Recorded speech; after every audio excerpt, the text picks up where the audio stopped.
Hello, my name is Lindy, and I am a trauma mama. For years, I navigated the complex world of special education, fighting to secure the services my daughter was legally entitled to. She attended 8 different schools before finally walking across the graduation stage, a milestone experts said she'd never reach. But they didn't know me, and they certainly didn't know my daughter. A quick note before we dive in. I don't hold a degree in special education. I'm just a mom who has been in the trenches. Everything I share is based strictly on my own personal opinions and lived experiences. Please don't take my story as absolute fact or professional legal advice.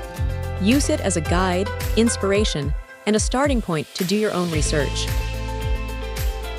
Supporting a child with special needs in school can feel intimidating, frustrating, and at times overwhelming. School districts often appear authoritative, but you are the expert on your child. No one knows their strengths, struggles, triggers, or potential better than you do. That's why understanding your rights and using them confidently is essential. One of the most important things to remember is this: you do not have to agree with the school's assessment. If something feels off, unclear, or incomplete, you are allowed to ask questions, request changes, or decline to sign. Never sign anything unless you fully agree with every part of it. And while advocating can be stressful, the most effective approach is firm, informed, and kind. The old saying is true: you catch more flies with honey than with vinegar. Being respectful and steady helps keep communication open and productive, even when you need to stand your ground. When you first begin the process of getting support for your child at school, the most important thing to remember is that you have rights, and your voice matters. Schools may seem formal or intimidating, but you are the expert on your child. You see their struggles, their strengths, and their daily reality in a way no assessment ever fully captures.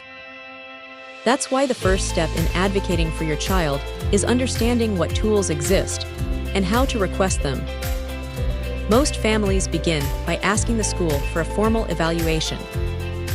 This evaluation determines whether your child qualifies for an IEP individualized education program or a 504 plan. Both are legal documents that outline the supports your child must receive, but they serve different purposes. If your child needs specialized instruction, teaching that is adapted to their learning needs, an IEP is usually the right fit. If your child mainly needs accommodations to access the general education classroom, such as extra time, movement breaks, or a quieter testing space, a 504 plan may be more appropriate. Once you request an evaluation, communication with the school becomes essential. One of the most helpful things you can do early on is share an All About Me sheet with your child's teacher. This simple document gives staff a quick snapshot of who your child is, their triggers, motivators, communication style, strengths, and challenges. When teachers understand these details, they can respond more consistently and compassionately throughout the school day. As you begin talking with the school team, try to describe your child's needs using specific, observable behaviors rather than broad labels.